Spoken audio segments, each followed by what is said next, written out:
जय माता दी। नवरात्रि के 5वें दिन स्कंद माता की पूजा की जाती है। स्कंद माता देवी दुर्गा का 5वां अवतार है। स्कंद माता का नाम 2 शब्दों से मिलकर बना है, स्कंद व माता, और इसका अर्थ होता है स्कंद की माता। स्कंद का अर्थ है कार्तिकेय, जो कि महादेव और माता पार्वती के पुत्र हैं। माता का अर्थ है माँ, और इसी प्रकार स्कंद माता पार्वती का ही एक रूप है। माँ स्कंद माता की 4 भुजाएं हैं। माँ एक हाथ में कार्तिकेय को पकड़े हुए हैं और उनके दूसरे व तीसरे हाथ में कमल का पुष्प है। अपने चौथे हाथ से स्कंद माता अपने भक्तों को आशीर्वाद देती हैं। स्कंद माता की सवारी एक शेर है और स्कंद माता विशुद्धिनी चक्र की अधिष्ठात्री देवी हैं।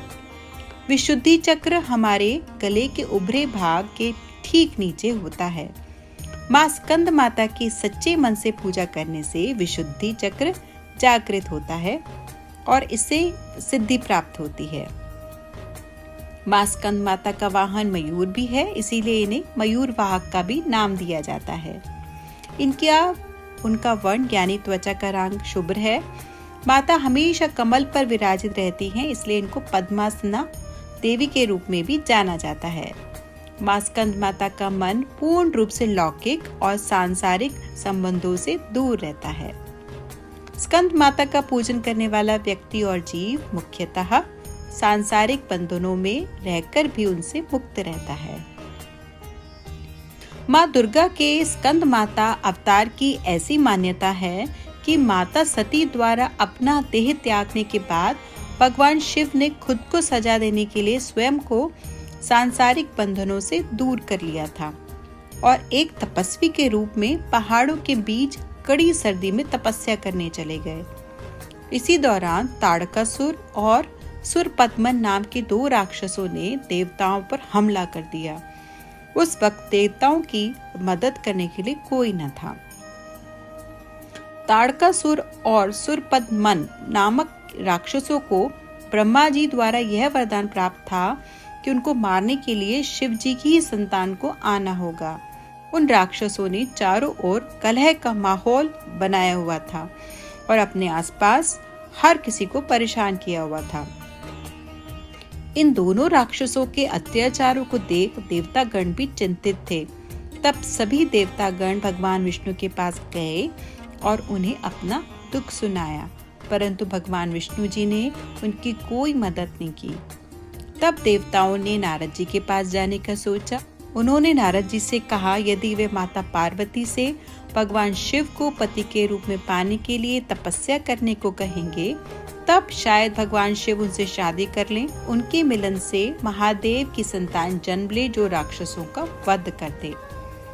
इसीलिए नारद जी के कहे अनुसार माता पार्वती ने भगवान शिव को पति के रूप में पाने के लिए घोर तपस्या की और उनकी भक्ति से खुश होकर भगवान शिव ने उनसे विवाह करने का निर्णय लिया।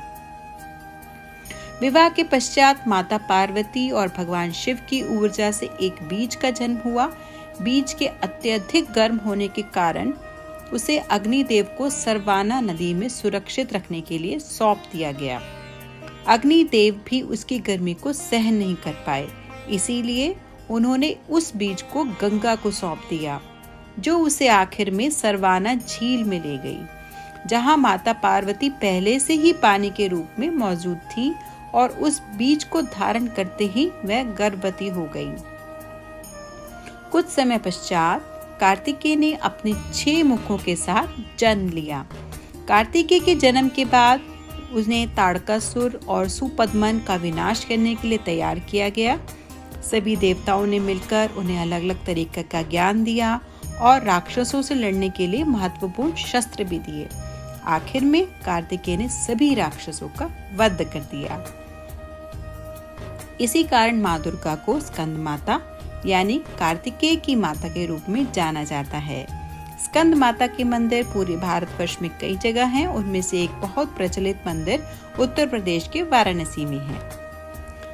माँ दुर्गा का स्कंद माता का अवतार हमें यह सिखाता है कि कैसे एक माँ सदैव अपने बच्चे को अच्छाई की ओर बढ़ना सिखाती है और यदि जीवन में बुराई का सामना करने के लिए शस्त्र भी उठाना पड़े तो माँ उसका पूरा समर्थन देती है। इसीलिए हमें अपनी माँ का सदैव सम्मान करना चाहिए और उन्हें हर चीज के लिए शुक्रिया कहना चाहिए। धन्यवाद। अगर आपको ये वीडियो पसंद आई हो तो लाइक, शेयर और कमेंट करें।